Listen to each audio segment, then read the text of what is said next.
President Xi meeting with Putin this week? Well, he told me he was going to. I think it's good. I get along with both of them, but I think it's good. I don't know if the ceremony was quite as brilliant as mine. I watched. I think we topped them. Good team. But no, I get along with Putin. I get along with Xi. Well, China says its relationship with Russia is entering a, quote, new stage. The red carpet was out and there was plenty of applause in the room as China's leader hosted Russian President Vladimir Putin in Beijing today, just days after the US President Donald Trump's state visit to China, of course. President Xi calling ties with Russia a force of calm amid chaos, his words. President Putin, meantime, says Russia's relationship with Beijing has reached what he calls an unprecedented high level. It is based on the principles of equality and consideration of each other's interests, mutual support, friendship, and genuine good neighborliness. Our goal is the well-being and prosperity of the Russian and Chinese peoples. These unshakable foundations have enabled our relations to successfully withstand repeated tests of strength and resilience. Well, let's get you to Beijing and to CNN's Mike Valerio. Let's just start in a relatively narrow sort of frame and then we'll pull out. What agreements have been signed today in Beijing? This certainly sort of feels like it's been plugged as the world's latest sort of special relationship, Mike. Yeah, and I think that's exactly the kind of framing that they want to put forward and that both China and Russia would say that they were successful at tonight and throughout the past 25 years. So the deals so far, 20 plus documents, Becky, have been signed.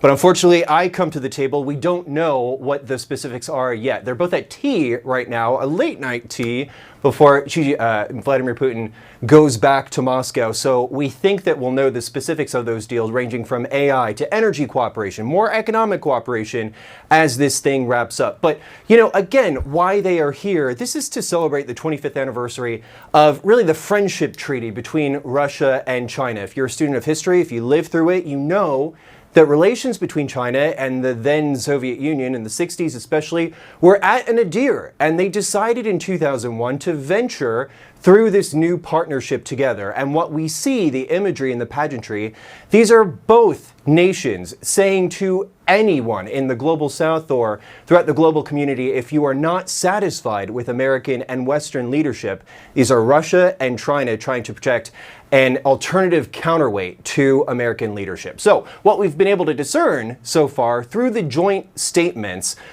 really speak to that, Chinese and Russian economic goals. For example, continue to expand settlements when we're talking about trade through their own national currencies, the yuan and the ruble, with less dependence on the American dollar, deepening banking cooperation in order to build economic systems able to withstand Western pressure and sanctions over the long term. So again, two giants of global international relations saying that they are going to spend the next 25 years trying to break away from the American system, the Western international order as they see it. China and Russia also pledging expanded economic cooperation, specifically with artificial intelligence, an arena that the Americans lead in right now. Oil, gas, coal, nuclear energy, and renewable energy, also expected to see deals on that front, and military exercises. That comes as no surprise to us in this newsroom, more deepened military exercises, but certainly worth knowing given the geopolitical tensions in this part of the neighborhood in East Asia. So again, their meeting is wrapping up right now, but you know, so much commentary. This compared to Trump's visit only a week ago, you know, I think how we would see it is we saw the truce on display, but this is now trust. Truce versus trust. And when you see Vladimir Putin talking to Xi Jinping in language such as one day apart feels like 3 autumns, again, the Russian leader saying that to his Chinese counterpart, that is language reserved only for one person that we did not see Xi Jinping deliver to Donald Trump in Zhongnanhai when they were observing the trees and walking around the middle of the Chinese government compound that very few people get to see. So it's clear that this relationship, both of these world leaders are trying to position it, again, as a new special relationship that other nations, especially in the global south, can follow, Becky. And Mike, Vladimir Putin is not an infrequent visitor to Beijing. He was there back in September. You could argue that he is in a weaker position during this trip than he was back end of last year. I just wonder if President Xi, in a sort of from 10,000 feet, is looking to position himself as a sort of global power broker. You know, what sort of conversations do we believe they might have had, leaving aside the sort of bilateral trade deals? What sort of conversations do we believe they may have had on, for example, Ukraine, Iran, and indeed the United States? Well, I think the trade plays a big part in it because, I mean, the Chinese economy is really giving a lifeline to Russia in their moment of war. And you're exactly right. I'm so glad you brought that up.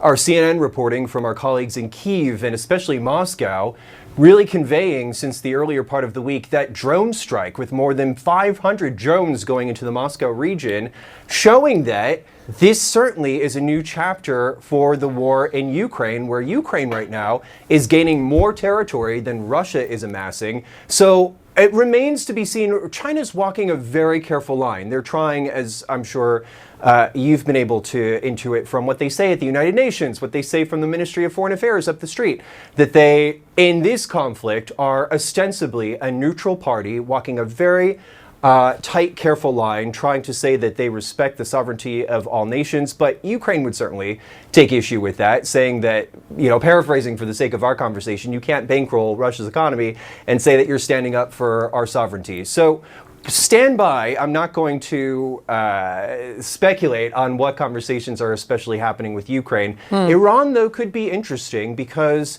China is looking to stabilize its energy supply. And could they be asking for more liquefied natural gas and gas supplies from Iran when, you know, not everybody here drives an electric car, when factories need to be refining jet fuel, when factories need petroleum imported through the Strait of Hormuz to operate. So stand by for more answers on that. Hopefully by the time everything is said and done, we should have a little bit more clarity. Yeah, it's fascinating, isn't it? It's good to have you there in Beijing, mate. Thank you very much indeed. Putin is meeting Xi Jinping in Moscow right after President Trump went to China and claimed a great friendship with the Chinese leader.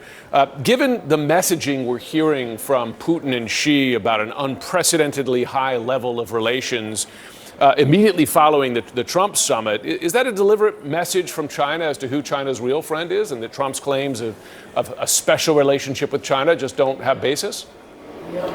Well, you know, I think that both Russia and China are watching us exhaust ourselves in the Middle East, which is not unique to Donald Trump. We've been exhausting ourselves in the Middle East now for a generation. And so behind closed doors, you want to know what the first thing Putin and Xi are going to say to each other? Isn't it amazing that the United States doesn't have nearly the military capability that it had in Hawaii because you had to move so much stuff to Iran? The Russians are going to say, yeah, amazing, lots of weapons that aren't going to fight us in Ukraine. So the president's decision to focus first on Venezuela and then on Iran, nobody benefits militarily more than China and Russia from that decision. Something to bear in mind as Americans are paying $1.50 or $2 more a gallon of gas for that war. And even more for diesel. Congressman Jim Himes, thanks so much for joining.